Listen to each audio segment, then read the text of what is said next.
Hello, everybody, and welcome to Ask the CEO with Avrohom. Today, we're going to have a special episode because our special guest is going to turn the tables on me and actually interview me. So, I'd like to introduce Jeannette Fackler, co-founder of J&L Marketing. She is a tech translator who de-borifies tech marketing. I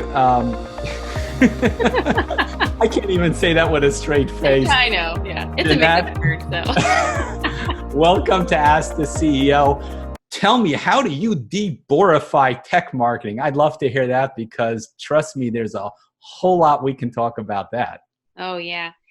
You know what? I think the biggest thing that de-borifies technology is actually thinking about human beings, both on the business side, the owners, right, of the business, as well as the users. Users don't necessarily respond to, hey, cloud saves you money and cloud increases productivity, because everybody says that, right? Everybody saves you money, and everybody is the best. Exactly. Everybody's number one. Exactly. We're going to make your data more secure. I mean, and the thing is, the same technology tends to be available from multiple vendors, right? So you have to stop being, just blending in.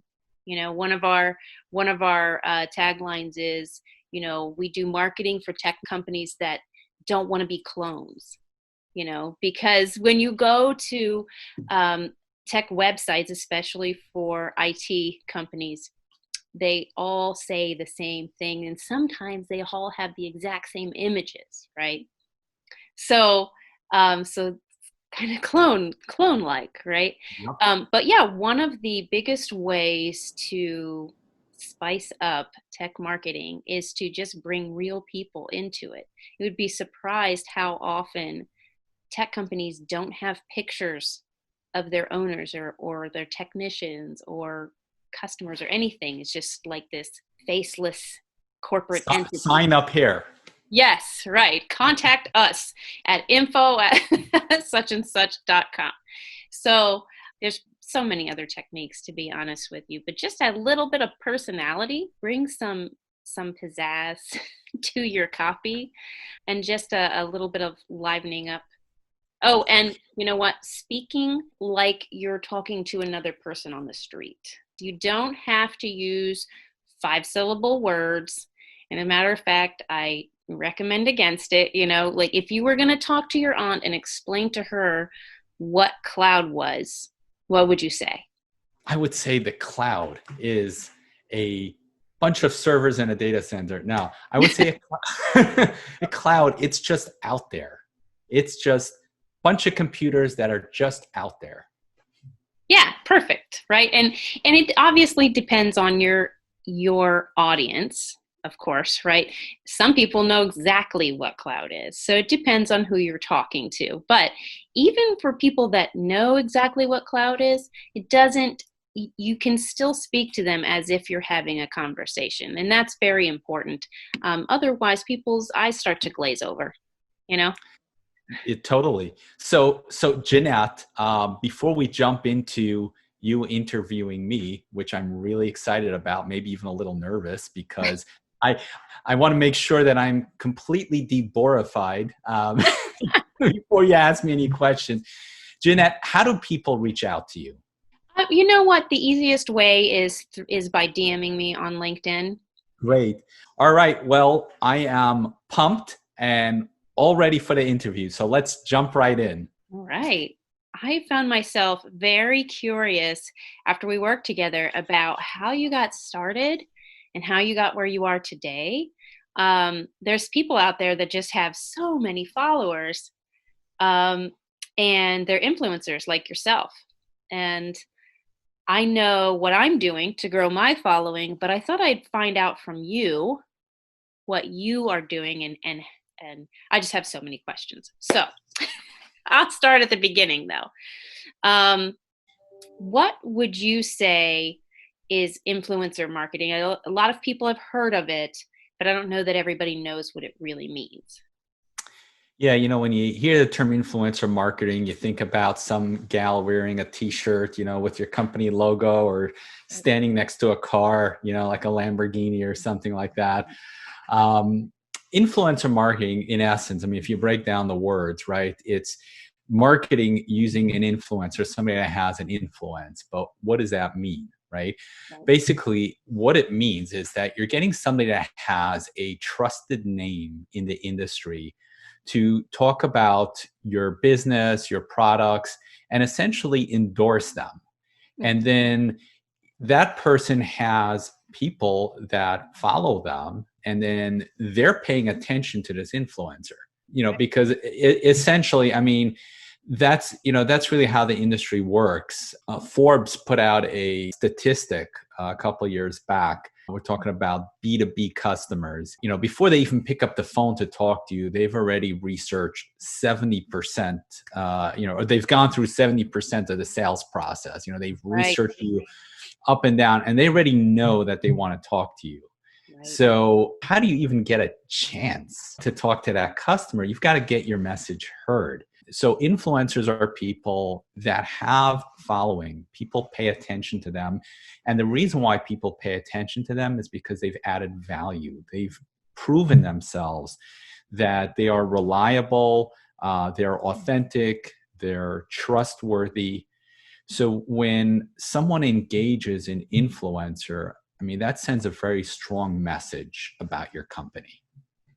Yeah, absolutely. So, and that brings up a good point. So would you say that influencers are just willing to be paid for any product? And so, I mean, I know, so for instance, Kim Kardashian, she probably can turn away anybody she wants, right?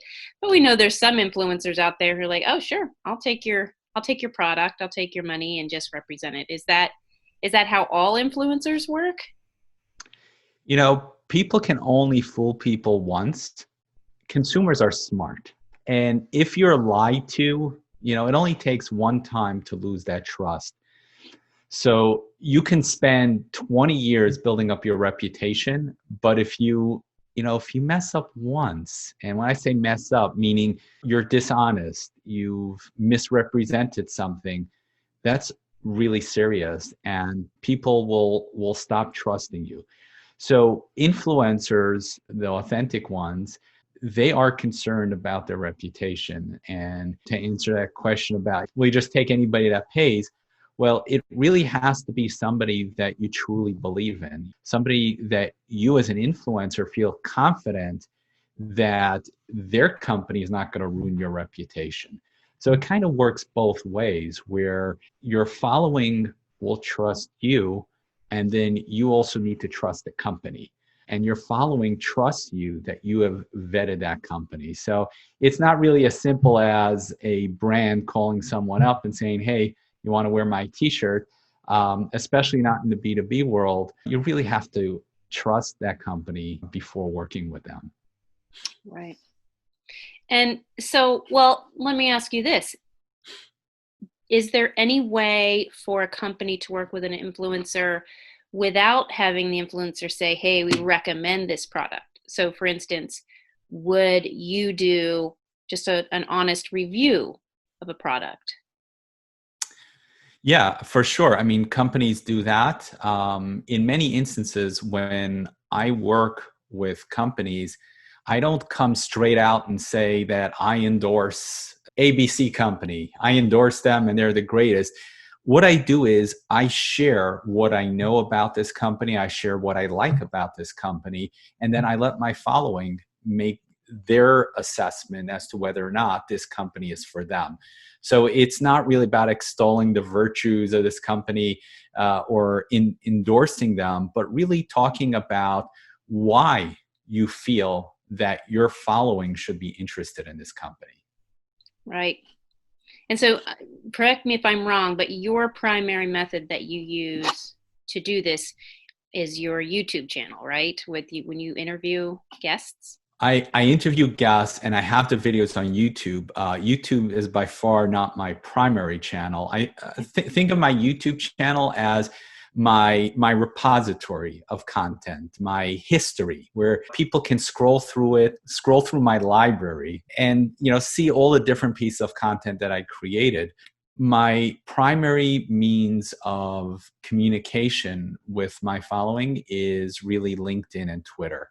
Those are, the main B2B social channels. I also, believe it or not, my personal Facebook page actually gets quite a bit of engagement. The term social media, it has that connotation that it's got to be social, right? I mean, we're just people interacting with other people. And I've just hit upon that this year. I started posting more. I have a Facebook page, which is professional, but just as a thought, as an experiment, I started posting select pieces of content to my personal page without bombarding people with it, because you don't want to do that as well. But hey, hey guys, I find this interesting. We're doing a webinar tomorrow, and check this out. I think you might find it interesting. And people actually respond to that as well. So yeah, so it is interesting how these platforms are evolving, and how the audience evolves as well as to which channels they listen to. Right. And you alluded to this, but I know you focus on B2B, obviously, but in the tech sphere, right? So it's not all makeup and handbags and Lamborghinis, as you mentioned, right? And phones. And phones, right? Just put my Coke Zero here. No, you never know. You might get a check in the mail. I mean, again, it's really the same thing. Let's take the Coke Zero, right? People like you, people follow you, they listen to what you say, and they say, hey, Jeanette's drinking Coke Zero. Maybe I should drink Coke Zero. If it's good for her, it's good for me. Right. And it works the same way in the B2B world. So if people follow me, and why do people follow me? So, you always have to understand why people follow you and respect that of them. So, people follow me because I talk about topics that interest them, and I share with them tidbits of information that they can take back with them and take it to their jobs or take it to their lives, and it adds value to them. So, let's say I talk about cloud and hybrid multi-cloud and cybersecurity. So if IBM is doing a webinar on cloud security, they're probably going to be interested in that. So then IBM comes over to me and says, hey, we're doing a webinar. Can you promote that on LinkedIn? And I would say, sure. I believe in that because I talk about it all the time. I believe in IBM. It's a trusted name in the industry. Yeah, I'll be happy to share information about your webinar, and people will be interested in it. And that's really how it works. So, B2B is really no different than B2C. At the end of the day, it's really people talking to people. Yeah. And you mentioned the trust factor. So how do you think you built up trust with your followers? Very slowly and very carefully. It's kind of amazing when I think back to where I came from, where I am today. I've been doing this for 4 years, and I started from the bottom. I had maybe 300 followers on Twitter, and that's only because I joined in 2009 and followed some people that I didn't even know, because it was just cool to follow people. Right. Okay. Yeah. I didn't even know how it worked. And so I basically started with nothing. I didn't even know what I wanted to do. But my story is very similar to a lot of people in the industry. I was in telecom. Telecom went through a disruption. There's that industry buzzword. Mm-hmm. The whole industry changed. Cloud came in and took away a lot of the PBX business. Those big metal cabinets that sit in your back office, collect dust and break down all the time. Right, exactly. So, cloud worked a lot better. And I found, let's just say, my situation disrupted. And I was thinking very carefully about what I want to do with myself, as many people do when they're in that situation. I didn't want to just jump to, another telecom provider, because, then in 3 years from now, I'd be in the same situation again when they got disrupted. I wanted to be in a field that was contemporary, something that has longevity, something that I can evolve with that, not just something that basically falls off a cliff and is gone. Right. So I knew I wanted to work with high tech. I knew I wanted to be with the latest cutting edge technology. All right, now, how do you get started? Where do you go? So I did what a lot of people did, and I was listening to podcasts. I listened to Gary Vee. He's a big name in podcasting, and he had a lot of good. I think. Yeah, right. He shares great advice and everything. And by the way, that goes back to what we started with, where he shared. Right, he added value to my life. He gave me some great advice, and that's why I followed him. Right. And Gary talked about video. He was a big fan of video a couple of years ago. I think he still is. But now he's on, to the next latest and greatest videos. YouTube is already old technology. But he was really big about getting your name out there, getting yourself out there, put yourself out to the world.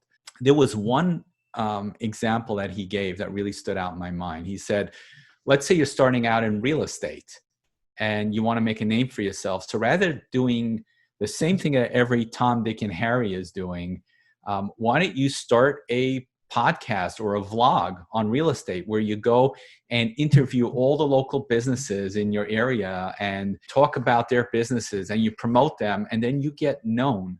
You become known as the person that knows this industry inside out. So that when you say, hey, I've got a house on Main Street, people will know exactly where that is. They'll know why that's a great location, and they'll trust you that you've got their best interests in mind. Right. And that really made an impression on me, especially because I was looking to get a name for myself in high tech. So I started this podcast called Ask the CEO. And why did I call it Ask the CEO? Because people want to hear from the business owner. Why did you start the business? What's so unique about your company? What are you doing different than everybody else out there? Mm-hmm. And I wanted to be a place where CEOs feel comfortable hanging out. I envisioned working with big names, with trusted names, I should say, like IBM, Microsoft, and other big brands in the industry. You look at the background, right? It has a certain look and feel. Because that's the vision that I had. I had a vision of CEOs, business executives coming on here and speaking with me one-on-one and sharing their insight with the world.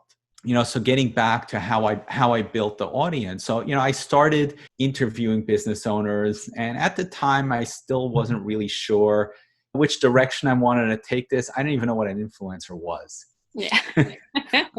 I just knew I wanted to work in the industry. I got out there and I started working in the industry. And I guess the first year, nobody even knew who I was. But I just kept sharing it, and I kept making friends in the industry, and I kept collaborating with people. And over time, my reputation grew. People started following me. They heard one interview I did, and they liked what I shared, and they followed me. And then they shared my content. They shared my posts with their friends, who shared it with their friends. And, that's kind of how I built up over time. Another important thing that I did is exactly what you're doing right now, and that is collaborating with other people. Because, you could only grow organically so fast. Sure.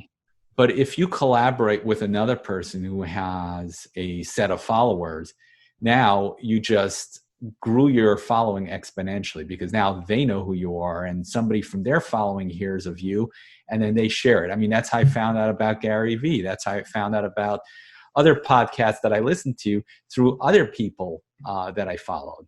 Yeah, that's one of the reasons I wanted to collaborate with you, we'll just say personally, but I also think you've got a lot to say in the industry, and it benefits you as well. We work together already.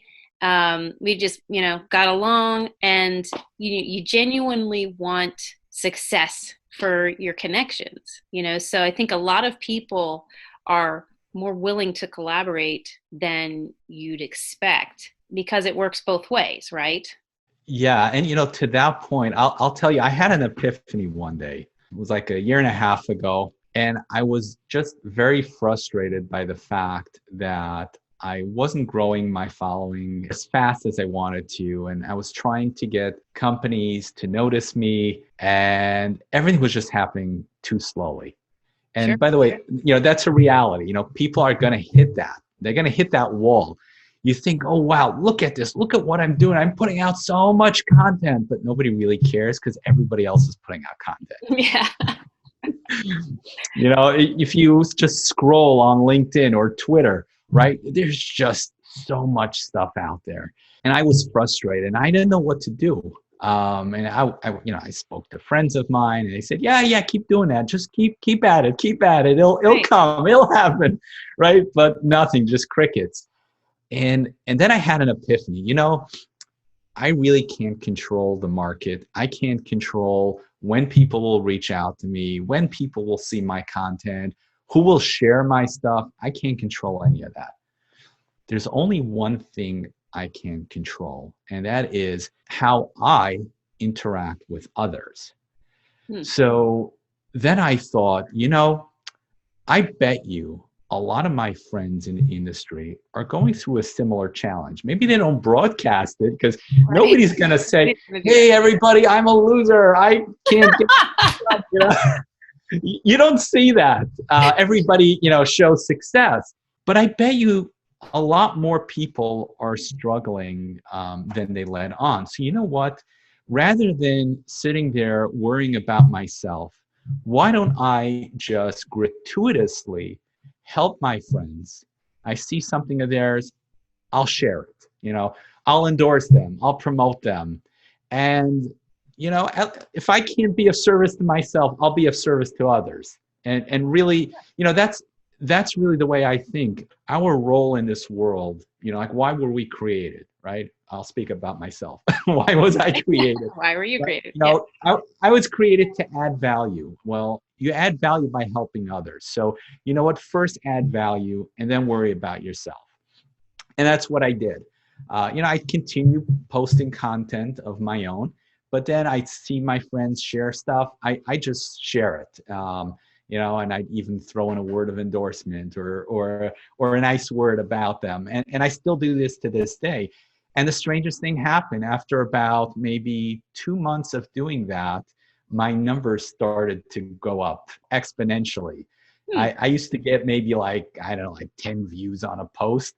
And then it went up to a few hundred and then 1,000 and then beyond that, because I finally got it. It clicked what social media really is all about: being social, interacting with people in the community and adding value. And I think that's really the biggest lesson that I learned building an influencer marketing business on social media. And that is, you need to add value first before you get anything back from the community. Right. Yep. And I think that's a great message. I don't know. I think a lot of people that are wanting to grow followings and maybe become influencers may not always be thinking with that in mind, that focus on being of value, right? So if you were speaking to somebody, and not necessarily anybody that wants to be an influencer, but even just what about just business owners that would like to increase their following so they can get some more visibility? What would your main piece of advice be for growing that following? It's really the same thing that I've been talking about when influencers want to increase their following. It's really about being visible out there, sharing information that adds value. There's a brand on Twitter that I've been following for a while called ALC Training. They're a technical training company in Brisbane, Australia.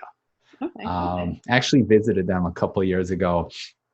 And they post valuable content online, but they do something interesting. They actually interact with and engage with people in the industry. They engage with influencers and they engage with ordinary people, non-influencers. They show the human side of whoever's behind that brand. there's that human element where people want to connect with people. And typically, like when you interact with a brand, the impression is like there's this wall between you and them, like Right. they're untouchable. And people want to be noticed. They want to be heard. And then when you have a brand that actually engages with people, it makes them feel good. Hey, you noticed me. I'm important. And that makes me want to hear what you have to say. So what I would say is if a company is either starting out on social media or just wants to get known on social media, you really need to do a lot of the things that individuals do in order to get known on social media. Interact with people. Maybe it's in a different manner than an individual might do that, but you still need that engagement in order to become visible. Right. Absolutely.